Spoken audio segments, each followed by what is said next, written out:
As we sort of gather and reflect on 50 years of service to this region, I think it's an opportunity for all of us to kind of stop and reflect for a moment. And for me, that means reflecting over the last 18 years and how St. Clair has changed, evolved.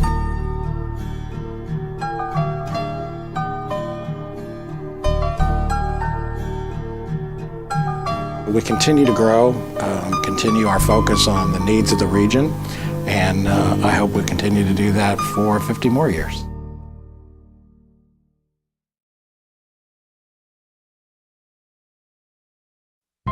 It's a wonderful, rich history.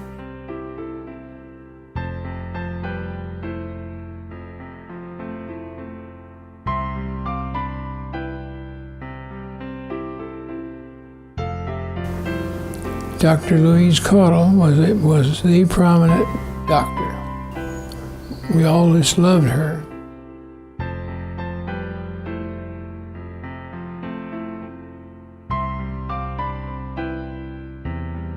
She was my doctor when I had my son down at her clinic. She was a dear. We wrote a play for her. She had been delivering all of her babies in that little building. She was really wanting a hospital bed.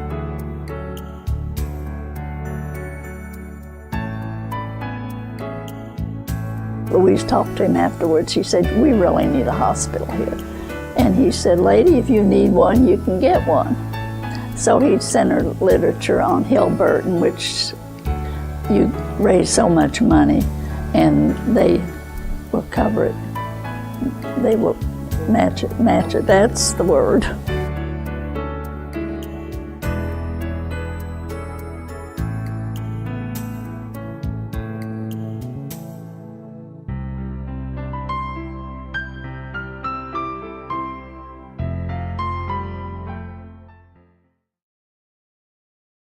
The people of Moorhead were looking to build a hospital here so that they could have access to health care here in Moorhead.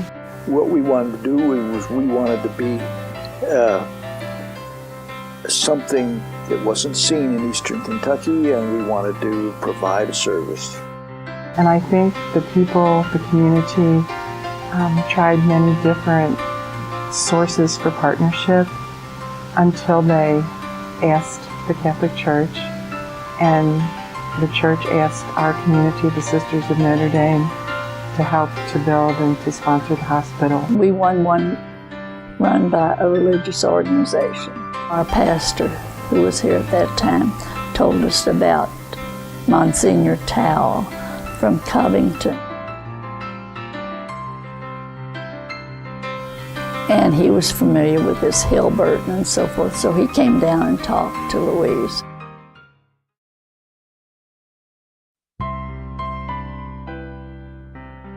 The Sisters of Notre Dame is an international congregation based in Rome.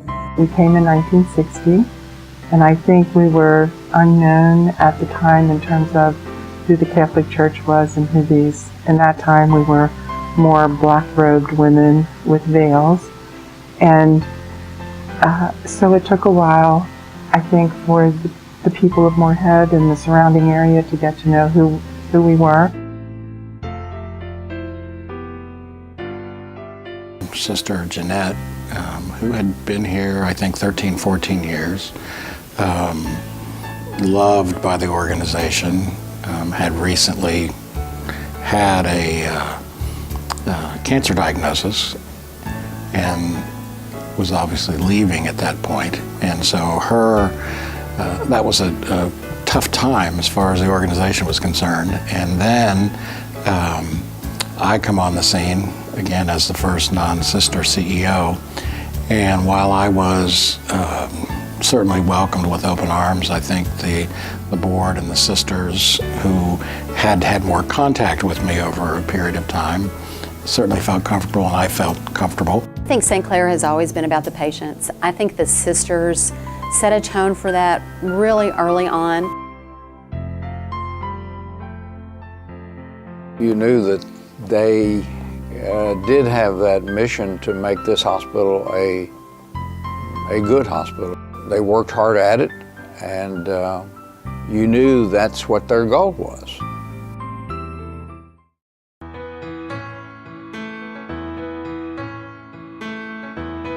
We got word about this hospital opening and we accepted it, the sisters did. When we found out who was going to be picked to come down here, well, I was scared to death when I heard I was one of them. When I got here, I mean, things were different, but I liked it from the beginning. I wanted to be in a more rural community rather than stay in Lexington where there were all kinds of internists. And out here in eastern Kentucky, there just weren't any specialists other than at the miners' hospitals.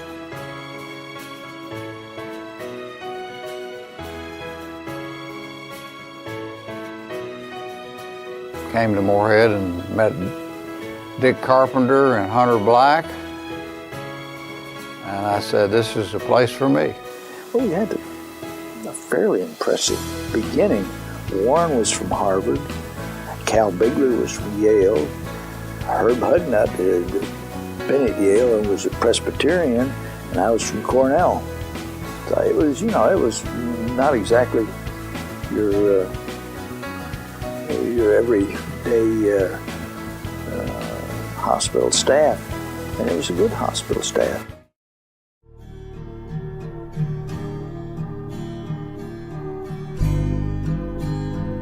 From the beginning, there was discussion about bringing students and residents here, and that's what attracted, I think, my father to coming to Moorhead. Dr. Proudfoot was an eminent surgeon here, Harvard trained. Everyone knew who he was. Warren was good to me, I was good to Warren, and we all got along well. But we were busy almost from the beginning. Early on, the work was really hard. Louise had a lot of babies and would be here all night and then go in her office during the day. So she worked many a night almost with no sleep, and then she'd be in the operating room in the morning putting the surgery patients to sleep. But that was just the way it was. And you get called at 2 in the morning, you go in and see the patient.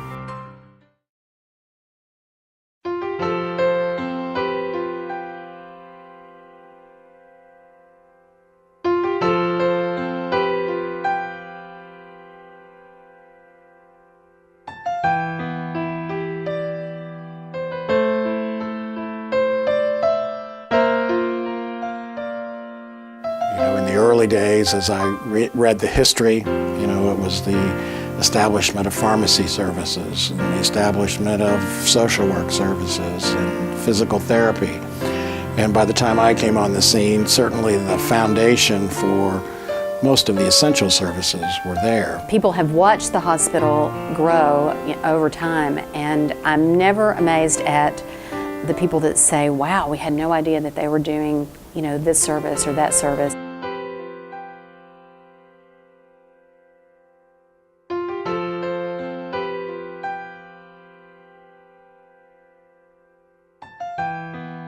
The environment around us has certainly changed dramatically, but trying to keep in tune with the needs of the region.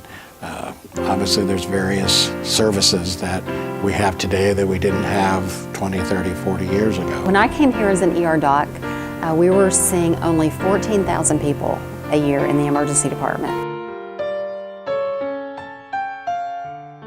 I think last year the numbers were 33,000 patients in the emergency department. I always felt there was a real positive feeling between the nursing staff. And always considered them really important.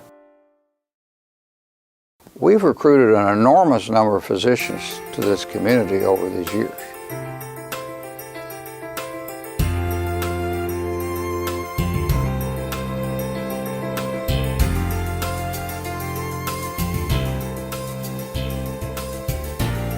Probably wouldn't have happened as rapidly had there not been two specialist came in with the consultation clinic.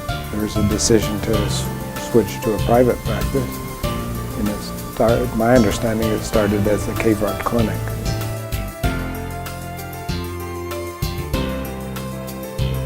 As time goes on, I guess not untypical, surgeons and internists don't always think the same way about things, and so the internist then went off and created the Moorhead Clinic.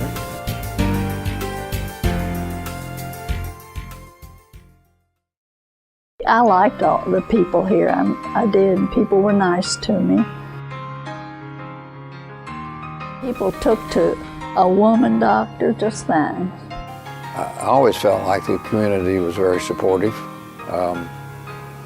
and appreciative. You'd have to go see elderly people in the homes, and we did that.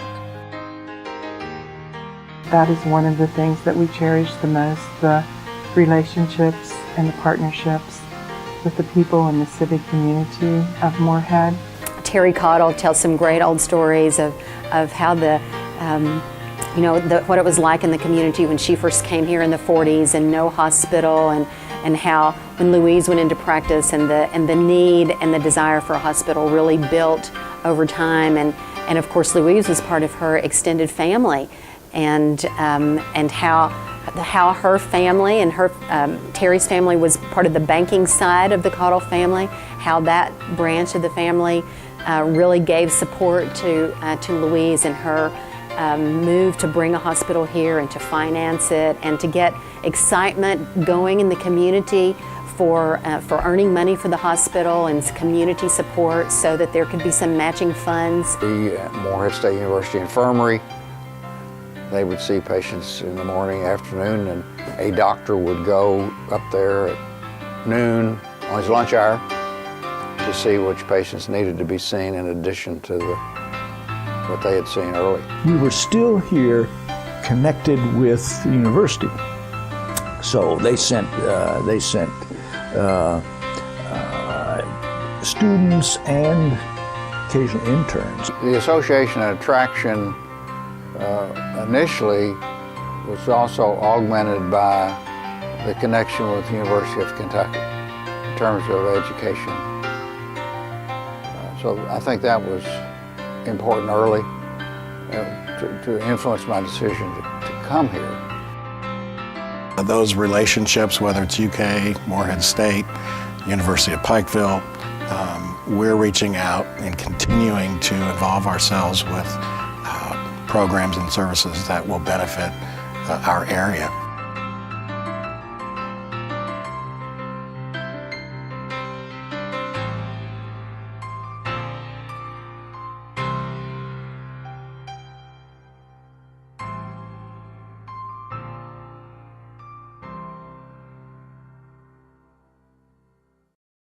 You know, I wish that I had a nickel for every time someone in the community has told me how much they appreciate the hospital, because I'm of the age that a lot of people I know remember when there was no hospital.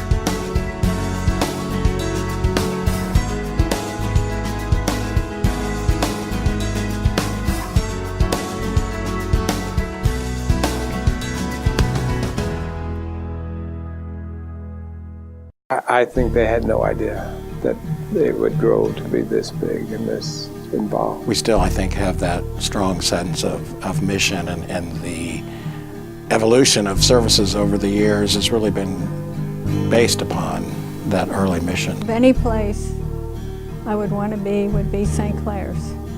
It's such a part of me. Our sisters have been so committed to the hospital at St. Clair. and to its growth over the years, and so proud that we can be part of what we call amazing medicine close to home.